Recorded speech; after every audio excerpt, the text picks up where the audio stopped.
ada darah di kain kafan. Ada kain kafan, terus ada darah di situ. Lalu difoto kain kafan itu. Begitu difoto, ternyata darah itu membentuk gambar wajah tuh. Mereka bilang, ini wajah Yesus, ini wajah Yesus. Tapi tempat itu baru ketemu tahun 1849.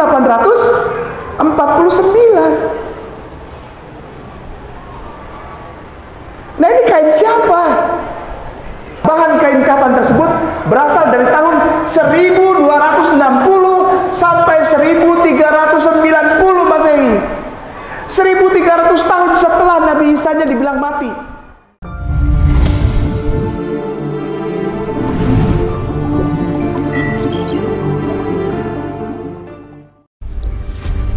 Lelang dakwah.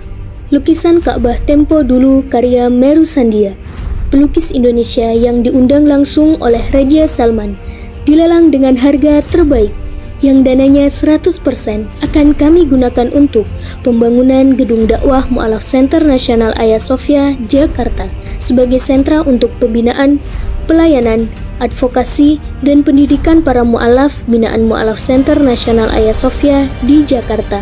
Alhamdulillah, ada seorang dermawan yang mewakafkan tanahnya di pinggir jalan raya dekat Taman Mini Indonesia Indah dekat Exitol. Dengan luas 514 meter persegi ini sudah tersedia, tinggal dibangun gedung dakwah saja.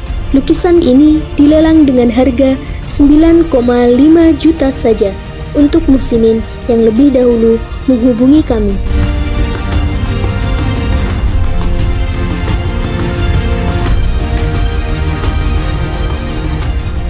Bismillahirrahmanirrahim. Assalamualaikum warahmatullahi wabarakatuh. Alhamdulillah, assalatu wassalamu ala rasulillah.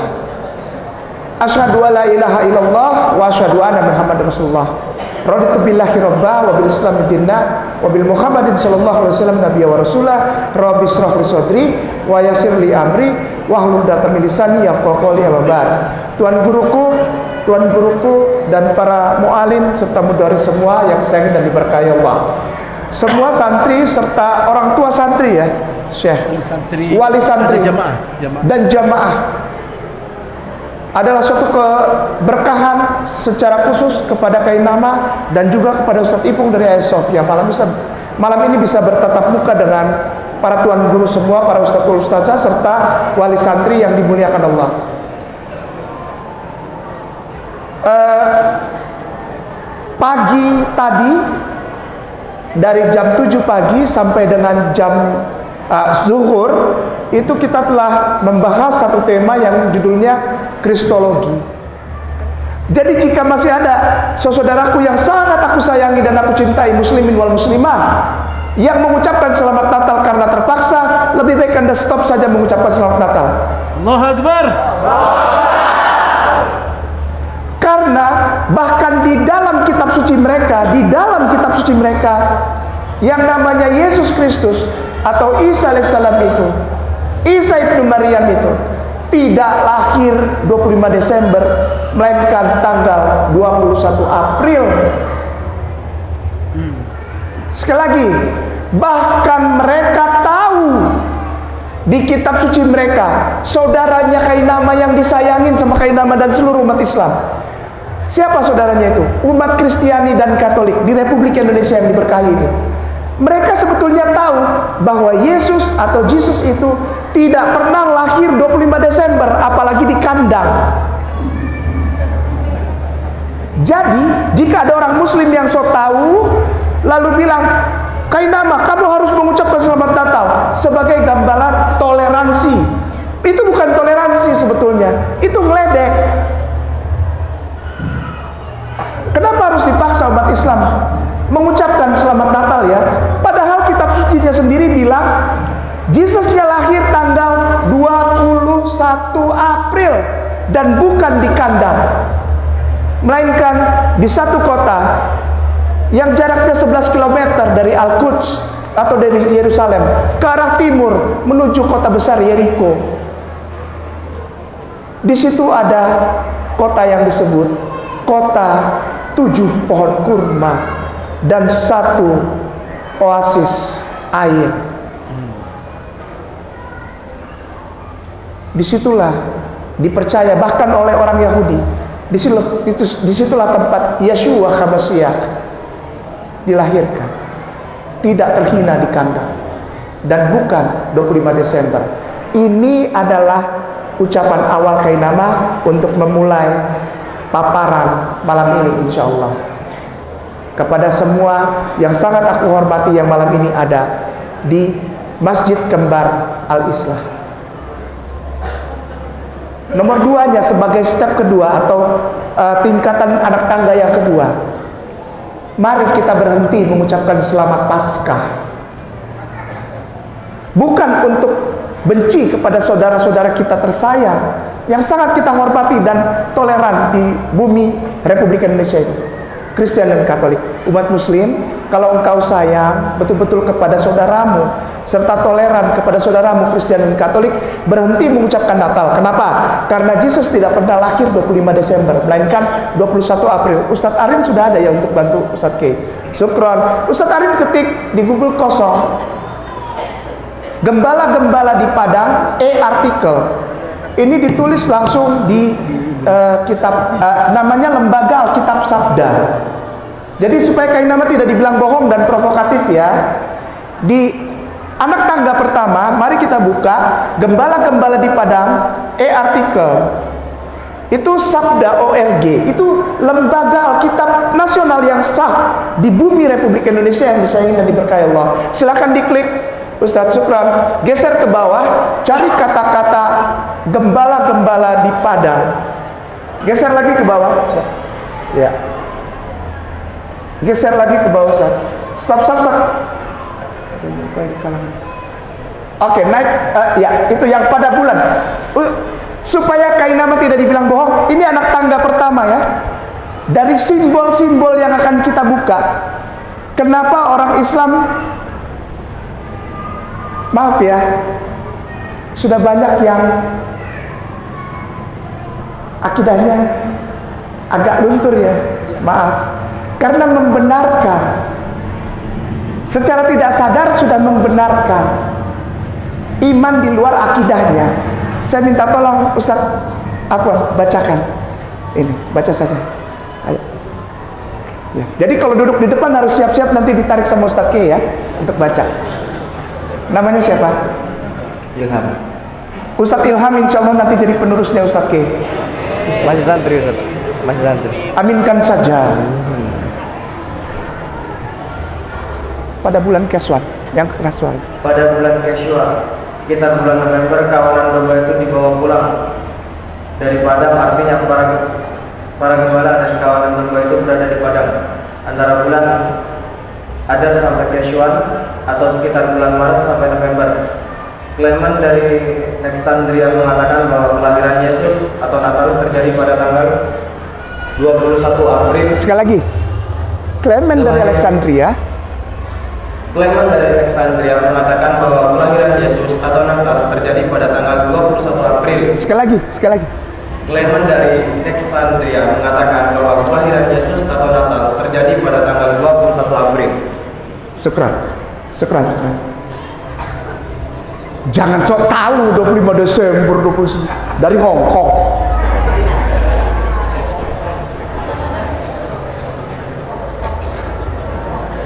Bukan di kandang, di kota itu. Di kota. Nggak ada kandang. Orang gembalanya nggak bawa domba, nggak ada dombanya. Orang Islam banyak yang saya tahu ikut-ikut kebaktian bakar lilin. So tahu juga enggak lilin itu punya siapa? Main bakar-bakar aja. Selamat Natal ya 25 Desember. Tanggal berapa? Sekarang Ustadz K dengan segala kerendahan hati permohonan maaf, minta maaf banget. Di Indonesia ini tanggal 21 April itu hari apa? Maka itu jangan paksa-paksa, nggak boleh. Baca dulu.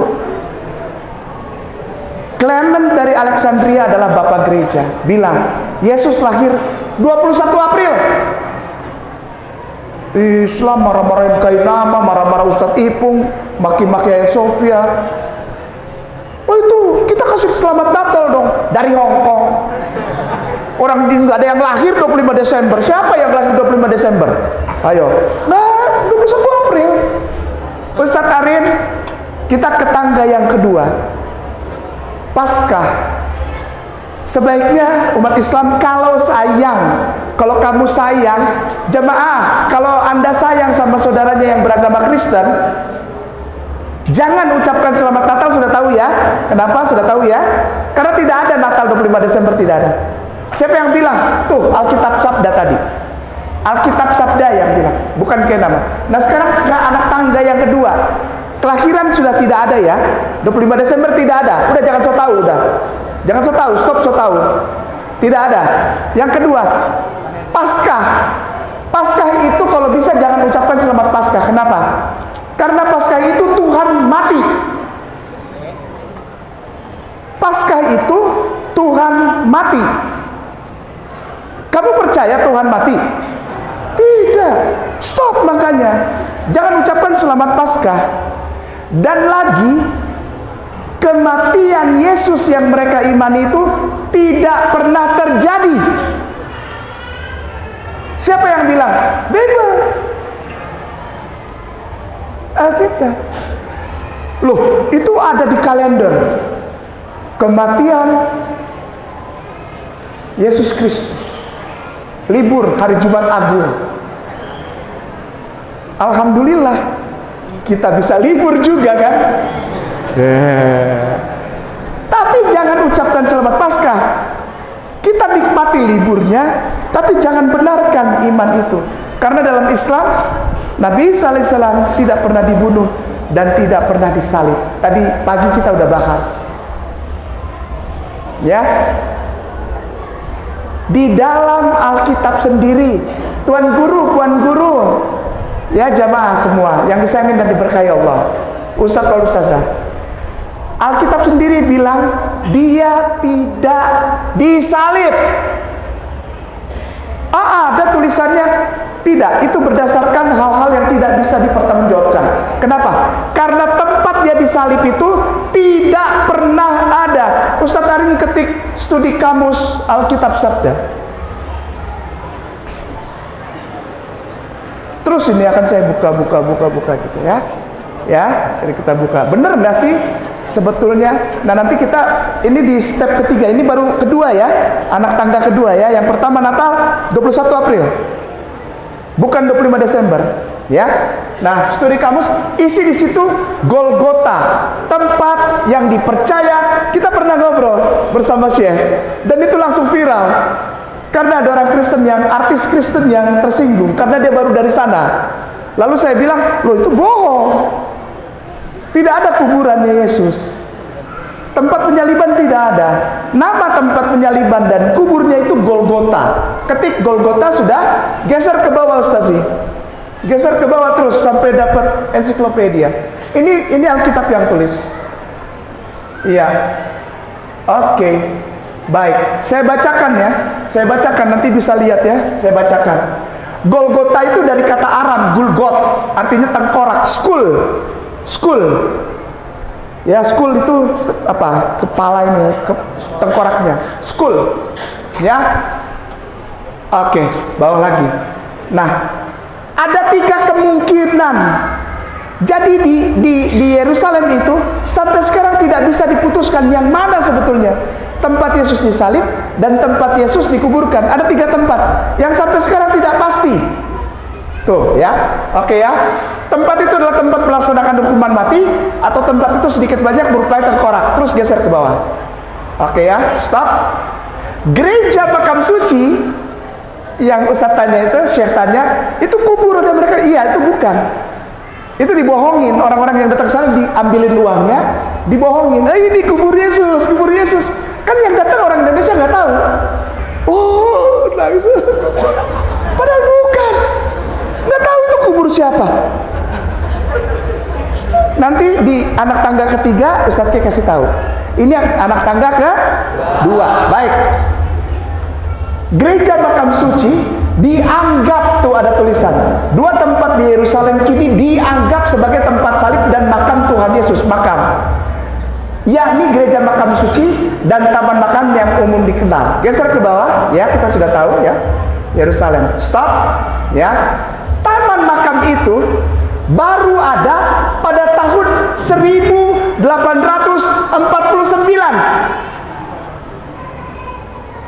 Baru ada tahun 1849. Nabi Isa-nya katanya disalib itu tahun 33 Masehi. Berarti bedanya 1800 tahun. Yang bikin ini bohong. Ini makamnya Tuhan Yesus, makam, bohong. Baru ada 1849. Jadi udahlah ya, terima saja. Nanti kalau ada yang tanya, kenapa kamu tidak mengucapkan selamat Paskah? Karena memang Yesus tidak mati.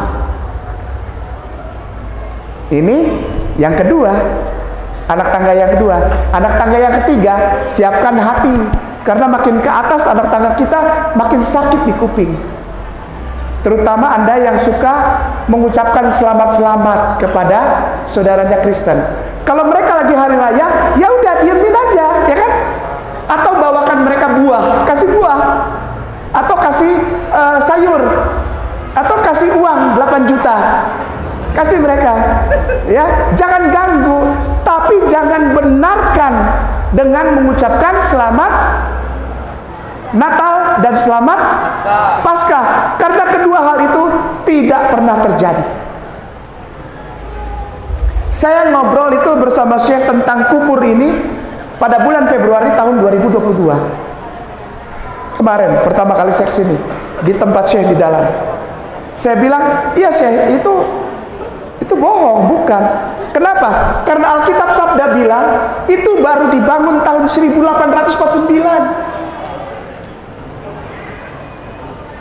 Yang ketiga sekarang, itu sebetulnya kubur siapa? Dan kain kafan itu punya siapa? Yang ada di kubur itu ada kain kafan yang sekarang disimpan menjadi Ustadz Arif, Shroud of Turin. Shroud, S-H-R-O-U-D, Shroud of Turin. Oke, enter dulu deh, segini dulu, enter gambar. Ada kepercayaan bahwa ini anak tangga ketiga ya, tuh ada darah di kain kafan, ada kain kafan, terus ada darah di situ, lalu difoto kain kafan itu. Hasil foto itu disebut sebagai the Shroud of Turin, kain kafan dari Torino. Nah, jadi Torino lagi, ingat Torino. Ustadz K dan Ustadz Ipung pernah bahas kota Torino sampai 3 atau 4 episode video YouTube. Gara-gara ada yang nggak seneng kalau kayak nama ngomong Torino. Ini namanya the Shroud of Turin. Begitu difoto, ternyata darah itu membentuk gambar wajah tuh. Mereka bilang, ini wajah Yesus, ini wajah Yesus. Tapi tempat itu baru ketemu tahun 1849. Nah, ini kain siapa?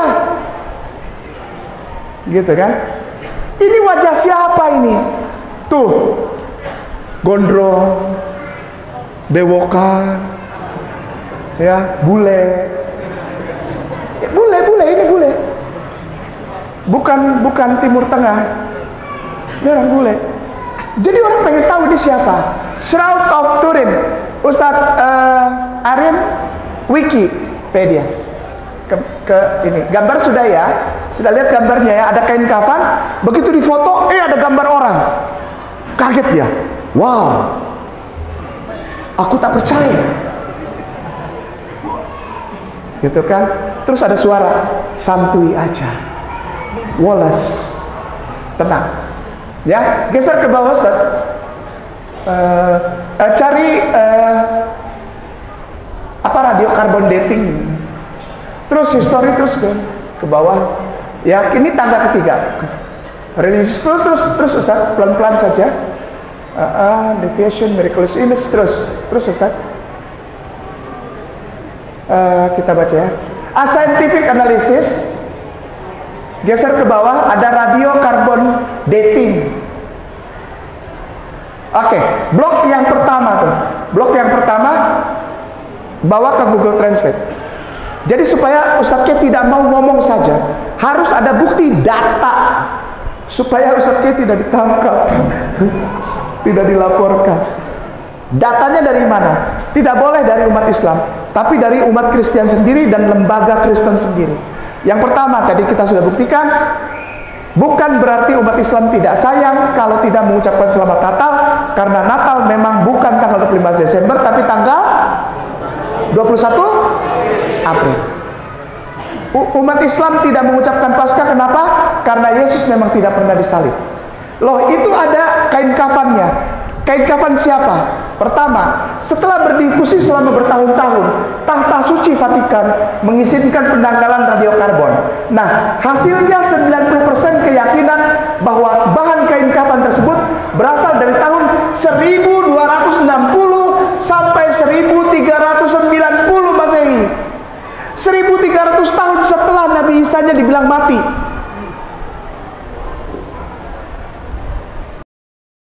Penanggalan pada abad ke-13 hingga 14 ini terlalu baru untuk dikaitkan dengan Yesus. Itu bukan kain kafan Yesus. Yang ada sekarang di Vatikan, di saudara kita tersayang yang terhormat, Kristen dan Katolik, bukan punya Yesus. Dan itu bukan wajah Yesus. Lalu wajah siapa? Sudah ya? Sudah ya? Kita pengen tahu. Ini step ketiga. Ustadz Arin, itunya apa? Shroud of Turinnya ditambahin kata-kata di belakangnya. Shroud of Turin. Anything left to say? Anything left to say? Itu tulisannya. Anything left to say? Ya, enter. Ya, biblical archaeology, klik. Ya, start. Syukran. Kita pengen tahu itu sebetulnya kain punya siapa. Geser ke bawah Ustaz, cari gambar yang ada Santa Veronica lagi pegang kain. Geser ke bawah. Terus malam ini baru saya kasih tahu nih. Geser ke bawah terus pelan-pelan bisa sih. Stop. Nah itu. Sebentar ya. On the latter point of heaven, it is very. Oke, itu dari baris ke 4, 1, 2, 3, 4, 5, 6, belum, bukan, sebentar. 1, 2, 3, 4, 5, 6, 7, 8, 9, 10, 11. Daycam itu di blok Ustaz sih. Daycam terus sampai di bawah. Kita pengen tahu ini punya siapa kain ini. Ya, bawa ke Google Translate. Nggak apa-apa Ustaz. Nggak apa-apa. Segitu aja nggak apa-apa. Keterangannya sudah jelas. Kita pengen tahu sebetulnya saudara kita beriman terhadap kain. Kain siapa itu? Kain kafan siapa? Di sini dikasih tahu. Geser ke bawah, artinya mereka datang satu persatu. Perhatikan baik-baik. Meskipun beberapa darinya telah lenyap, yang lainnya masih ada. Kain kafan Koduin dihormati hingga tahun 1933. Ketika kain tersebut yang tadi terbukti sebagai kain Islam abad pertengahan. Jadi kain kafan itu dan wajahnya adalah wajah jenazah muslimin. Berhenti dibodoh-bodohin, karena kita tahu Natal tidak pernah terjadi 25 Desember tapi 21 April. Paskah tidak pernah terjadi karena Golgotanya tidak pernah ada sampai dengan tahun 1849. Paskah itu pembunuhan terhadap Nabi Isa alaihissalam tidak pernah terjadi karena kain kafannya adalah kain kafan Muslim. Jenazah yang ada di dalam kubur itu Muslim. Wow. Kita buktikan ya, kita buktikan Ustaz. Jenazah yang ada dibungkus di dalam kain itu, dia bentuknya itu dibuat patung 3 dimensi. 3 dimensi, ya.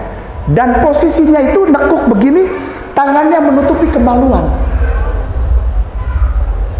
Kita lihat nih, kainnya sudah, itu kain kafan punya orang muslimin. Yang dibungkus ini, mayat ini muslimin bukan. Ustadz Arin kembali ke Shroud of Turin saja. Shroud of Turin saja, tidak pakai anything left to say. Shroud of Turin, gambar.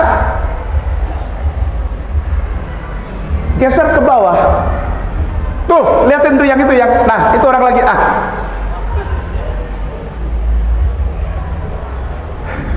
Tapi kenapa kok Muslim posisi berbaringnya seperti itu?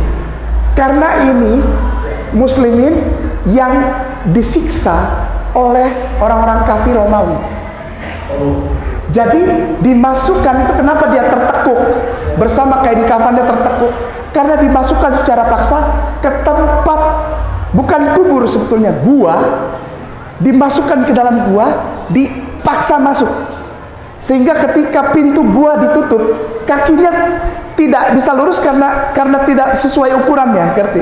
Jadi dia tekuk sambil dia tutup gitu. Itu dia. Jadi ini wajahnya Muslim ya, orang Islam. Iya, karena memang tidak ada yang tahu kan wajah Yesus seperti apa. Iya. Oke? Ya. Nah, tuh dia. Tuh dia. Itu begitu posisinya. Itu kainnya di sebelah kiri. Kain. Gitu ya. Baik, lanjut ya. Wajahnya sekarang. Jadi, langkah pertama kelahirannya salah, kematiannya di tangga kedua salah, ketiga kain kafannya salah, tangga ketiga juga itu jenazahnya salah. Sekarang tangga keempat, wajahnya. Caesar Borgia, Ustaz. Caesar Borgia. Ini kayak jadi anak tangga ya, kita main ya, Ustaz ya. Caesar Borgia, Borgia. Enter. Ya, gambar. Iya. Nah itu, gambar Yesus sebetulnya mengambil gambar wajah ini. Namanya Caesar Borgia, seorang yang meninggal karena sifilis. Ulang. Yang benar yang tadi sih. Benar, ulang yang tadi tuh, yang sifilis mana tuh? Caesar Borgia. Ulang, Ustaz. Udah benar. Mana tadi hilang? Padahal benar keterangannya. Beliau ini seorang pangeran, putra seorang paus. Orang seharusnya berpikir, kok paus bisa punya anak? Katanya nggak menikah. Iya, tapi dia ada anaknya bisa segede gini. Kok bisa? Karena ditutupi. Nah, dari wajah inilah tuh, iya dikasih lihat tuh sama Ustadz Arin ya. Karena penyakit. Karena beliau ini wajahnya dipakai untuk jadi wajah Yesus, tapi kelakuannya memang tidak bagus. Hanya wajahnya saja yang diambil. Ya, kita lihat tuh yang Ustadz Arin yang di bawah itu, dari gambar wajahnya dia berubah menjadi gambar Yesus yang oke, syukron. Gedein yang bukan yang atasnya, atas. Ya. Dari wajah Caesar Borgia itu timbul gambar ini yang sampai sekarang dikenal oleh orang di seluruh dunia. Itu adalah wajah Tuhan Yesus. Padahal aslinya dari seorang yang bernama Caesar Borgia. Dia punya penyakit sifilis. Iya, kan itu yang tulis, bukan saya yang bilang. Ya kan, itu yang bilang. Ya, itu anak tangga keempat. Nah, siap-siap anak tangga kelima nih. Makin kekinian anak tangga kelima, ya. Anak tangga berikutnya ya. Apa itu? Setelah wajah, setelah kain kafan, setelah jenazah, setelah kematian, sejarah kelahiran yang tidak pernah ada. Lalu berikutnya ini adalah isi kitabnya. Kisah Para Rasul 17:28, Ustaz. Kisah Para Rasul 17:28. Ini isi kitabnya itu sebetulnya apa isi kitab saudara kita tersayang? Kisah Para Rasul 17:28. 17:28. Iya benar, 17:28. Syukran. Ya, klik. Ya, betul sekali Ustaz Arin. Versi paralel kita perhatikan ya. Sebetulnya ayat-ayat saudara kita tersayang. Kainama sangat sayang dan sangat hormat kepada saudara Kristen dan Katolik. Isi ayatnya itu sebetulnya sumbernya dari mana? Apakah wahyu Tuhan? Sehingga banyak orang Islam juga yang bilang ada 3 agama samawi. Ada nggak? Masih ada yang bilang gitu? Silahkan. Ada 3 agama samawi, Yahudi, Kristen, dan Islam. Kita lihat yang Kristennya, itu agama samawi bukan? Sumber ayatnya dari mana? Baik, Ustadz Arin naik ke atas ke tafsiran dan catatan Alkitab. Ya, oke. Jerusalem. Ya, perhatikan kutipan. Ayat Bible itu semuanya kutipan. Kutipan tahu? Diambil dari sini, diambil dari sini, diambil dari sana, diambil dari sana. Bukan wahyu Tuhan, bukan. Yang bilang siapa? Alkitabsabda.org, lembaga yang sah. Maka itu kayak nama bilang, wah ini kalau ada orang Kristen nonton dia marah sekali, karena tidak ada data dari luar Alkitab, semua data dari Alkitab, lembaga Alkitab. Dibilang apa? Kutipan dari karya yang berjudul Fenomenes, karangan Aratus, pujangga atau penyair yang berasal dari Pulau Sisilia, seorang filsuf dari mazhab Stoa, Kleantes, mengutarakan pikirannya dengan rumusan yang hampir sama. Ayat ini ditulis oleh seorang yang namanya Aratus. Kita lihat Aratus itu siapa? Tulis Ustadz Arin, Aratus. Ya, enter Wikipedia. Aratus. Ini bukunya tuh. Nah, ini yang membuat orang diajak untuk berliterasi secara benar. Karena biasanya kayak nama suka tunjukin ada bukunya, ada, mahal memang. Tapi kalau ingin punya, ya beli, baca, buktikan. Itu bukunya Sintagma, Aratenum, Opus Poetica. Ini sebetulnya kumpulan puisi. Jadi ayat-ayat kitab suci saudara kita itu sebetulnya berasal dari kumpulan puisi yang ditulis oleh orang yang menyembah dewa Zeus. Nama agamanya Helenisme Stoa. Helenis S-T-O-A, Stoa.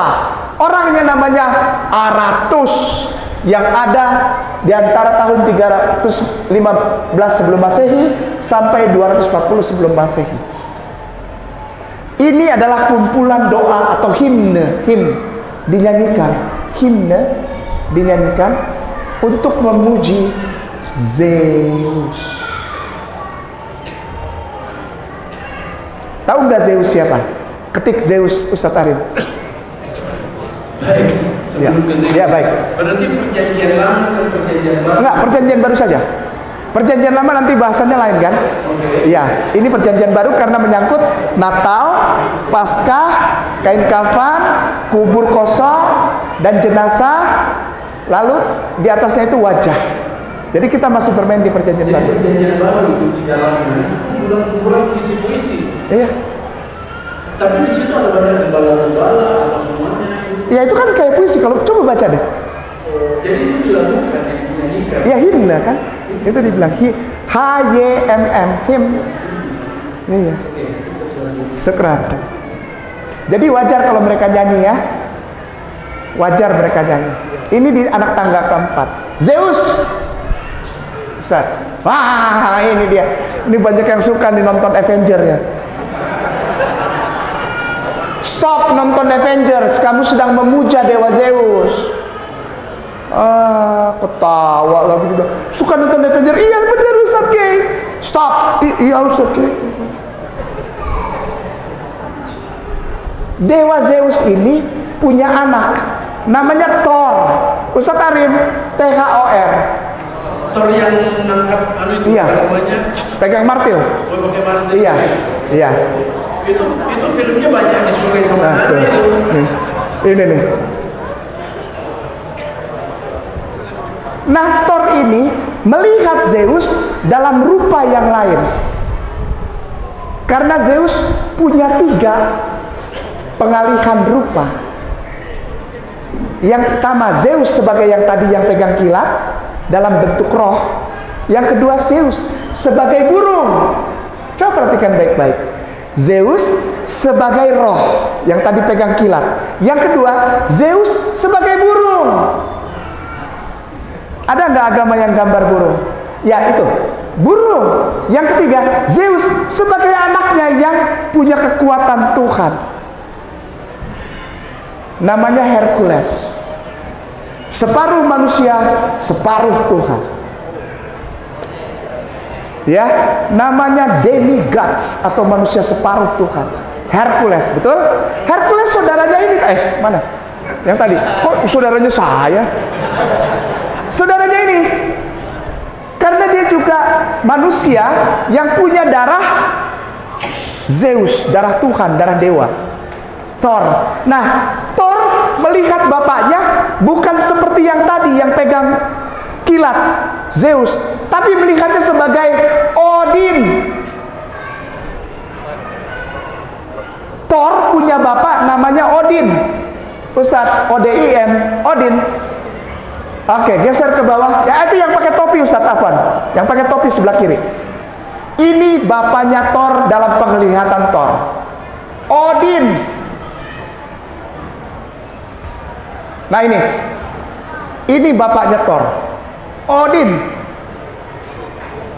Kok mau kasih lihat gambar apa? Iya, supaya kita perhatikan. Coba lihat matanya tuh sebelah. Coba lihat matanya sebelah. Matanya sebelah kenapa itu? Cacat. Cacat seperti anggur dia turun. Buta tapi cacat. Turun seperti anggur. Matanya buta sebelah. Cacat seperti anggur. Pelan-pelan Ustaz Kiai ulang. Matanya cacat sebelah. Seperti anggur buta. Dalam iman Islam, yang matanya cacat sebelah siapa?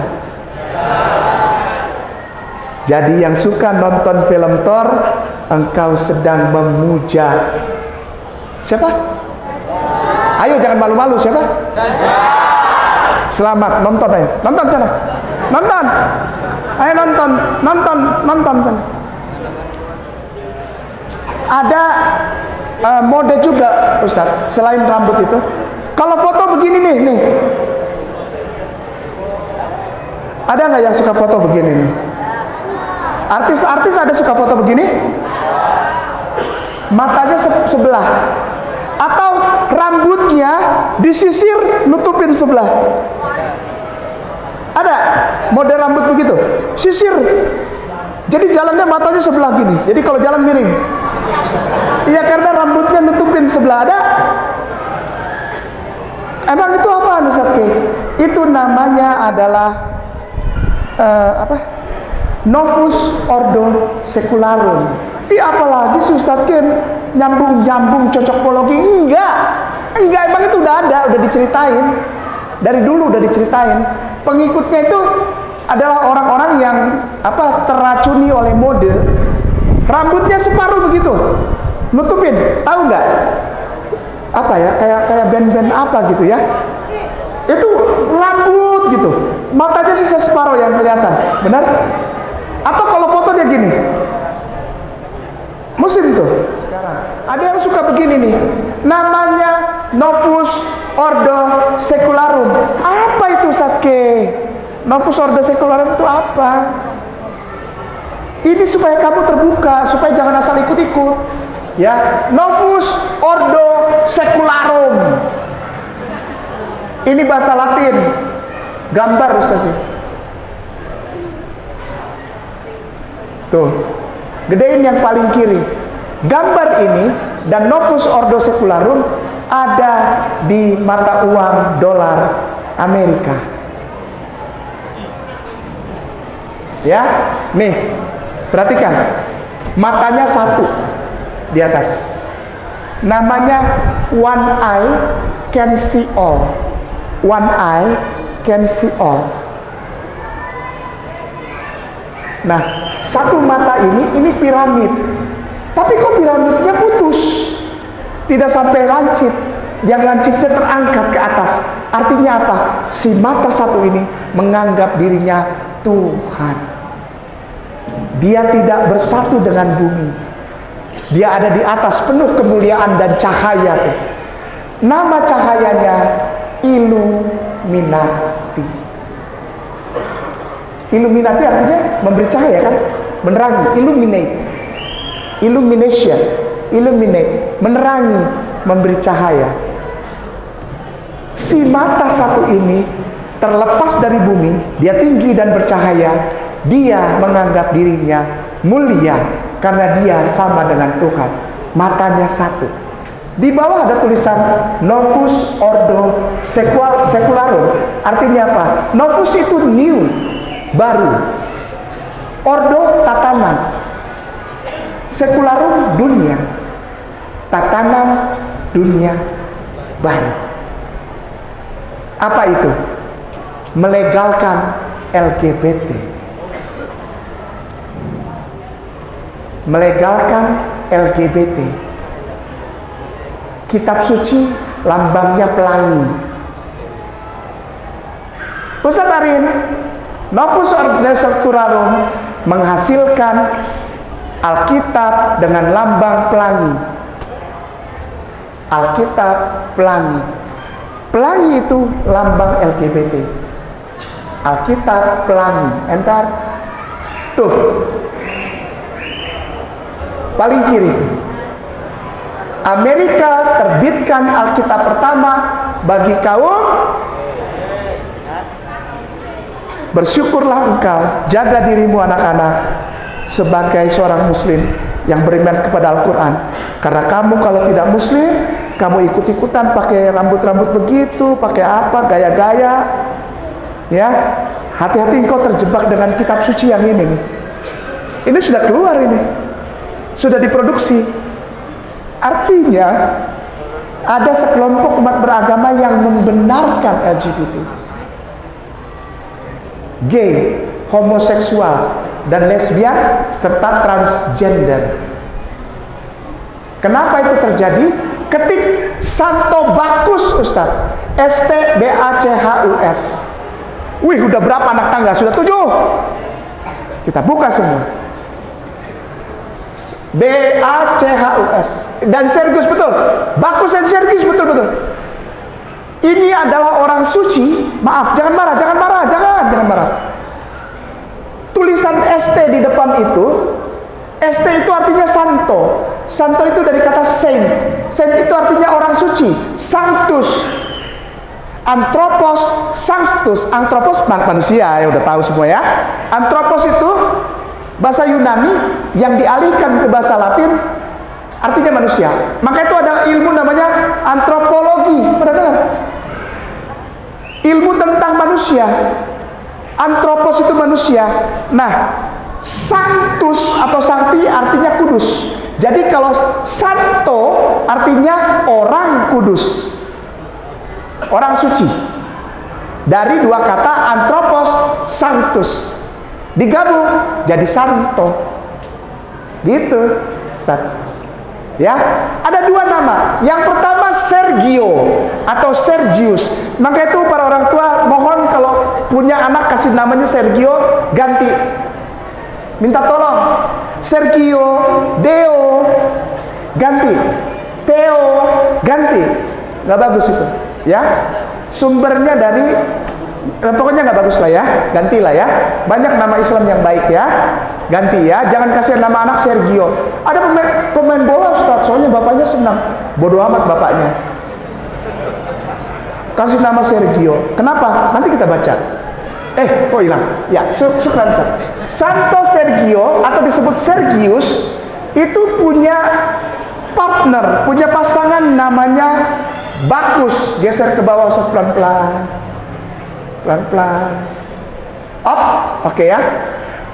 Persahabatan karib mereka berdua sangat disoroti dalam tradisi dan hagiografi tentang mereka dan menjadikan mereka sebagai salah satu pasangan santo yang paling terkenal. Kedekatan ini membuat sejarawan John Boswell berpendapat bahwa hubungan di antara mereka sesungguhnya hubungan romantis antara laki-laki.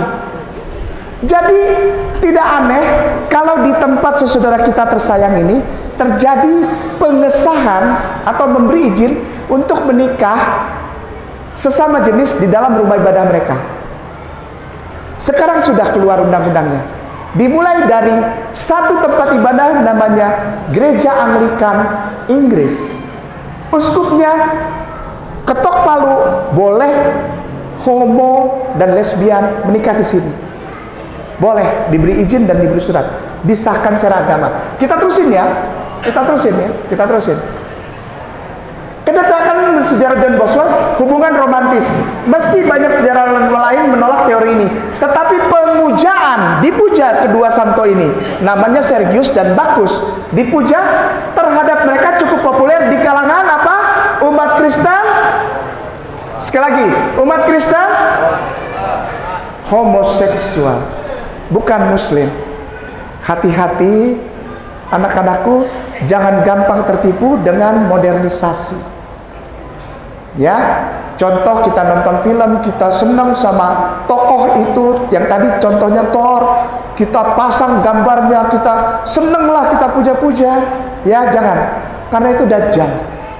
Dajjal nanti ujung-ujungnya takutnya jadinya homoseksual, disahkan.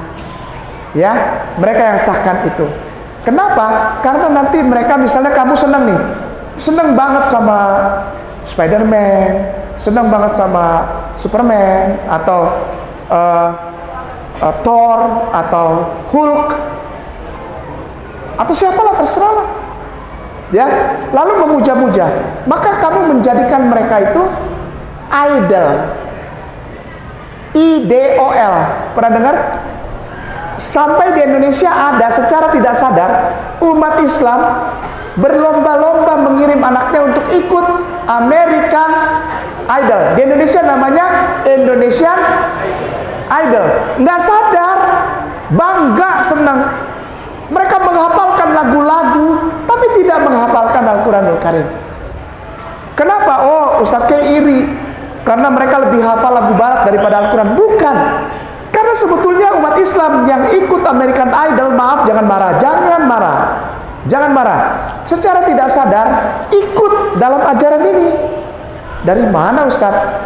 Ustadz Arin ketik arti IDOL, arti kata IDOL, IDOL. Idola. Tuh ada tuh di kotak nomor 2 tuh. Nomina. Artinya apa tuh? Idola, idol, apa tuh? Yang ditunjuk Ustadz itu tuh Arin tuh. Di sebelahnya itu idol tuh. Tuh. Nggak kebaca ya? Gedein lagi Ustadz, biar semua baca. Saya nggak mau baca. Biar orang yang baca. Terus. Oke. Terjemahan idol, nomina, idola, idol. Apa sebelahnya? Baal. Iya. Baal, berhala, pujaan, idol, worship, adoration. Jadi secara tidak sadar kita menjadikan anak-anak kita memuja berhala, menghafalkan lagu-lagu yang bukan ayat suci Al-Quran.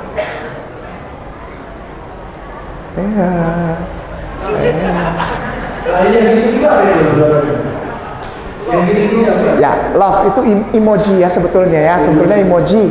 Sarang heo, betul nggak? Sarang itu love bahasa Korea. Heo apa? Yang aku katakan, yang aku kemukakan. Sarang heo. Jadi dibilang sarang heo. Suka gini ada yang suka gini.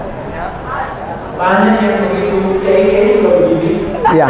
Ustaz juga begini. Iya. Pejabat pemerintah sama juga begini semuanya. Tahu? CUPID Ustadz Arin. Ya. Ayo. Kayak sama Ustaz yang sudah begini ya. Ya enggak, kalau dia mau gitu terus silakan aja.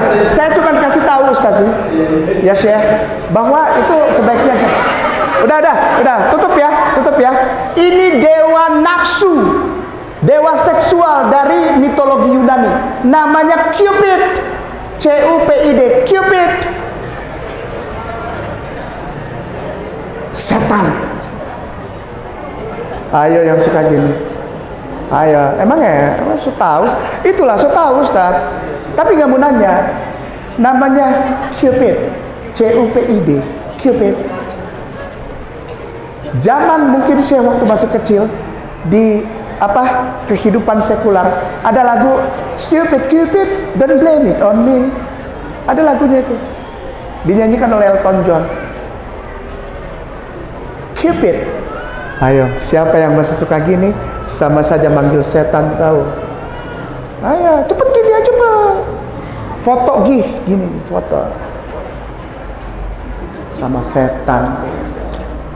Siapa yang suka pasang stiker ini nih? Nih, stikernya tuh. Siapa yang suka pasang stiker ini? Pasang. Ayo pasang, cepat. Ayo, pasang Ayo yang. Nah, itu saya senang pertanyaannya. Oke, yang ini aja yang diklik Ustaz, yang monster ada itu.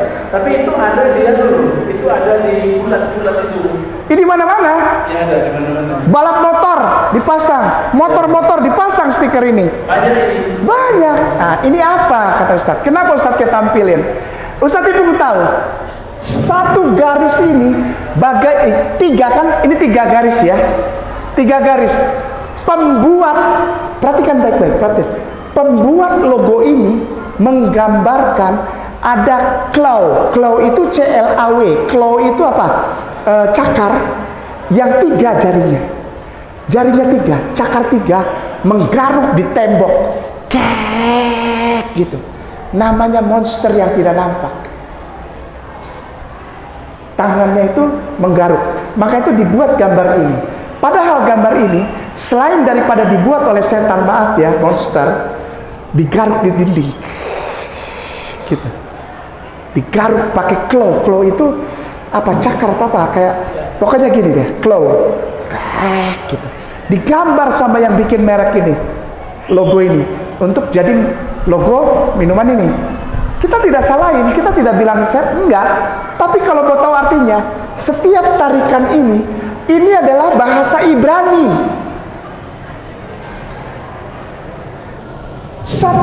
Satu tarikan ini satu huruf. Satu huruf, satu huruf, satu huruf. Sekali lagi, satu tarikan ini sebetulnya ada artinya. Artinya satu huruf. Dalam huruf Ibrani. Satu huruf, satu huruf, satu huruf. Huruf apa Ustaz Ipuk? Oh, luar biasa tapi enggak kok. Vaf. Vaf. Hurufnya namanya Vaf. V-A-V. Vaf. Apa itu V-A-V? Artinya 6. Alif, Bet, Gimel, Dalet, Hei, Vaf. Vaf itu huruf ke-6. Dan huruf Vaf juga diartikan angka 6. Sekali lagi, sat. Oke, ini dia, Vaf. Yang lengkapnya, saya hitung ya. Ini Alef. Oke. Alef. Oke. Ini dia, cakep. Syukran Ustaz Arif. Alef, Bet, Gimel, Dalet, Hei, Vaf. Itu huruf ke-6. Atau bisa juga disebut sebagai angka 6. Jadi, gambar yang 3 garis tadi artinya 6, 6, 6. Ketik Ustaz Arif. Syukran, jangan marah. 6, 6, 6. Enter. Gambar.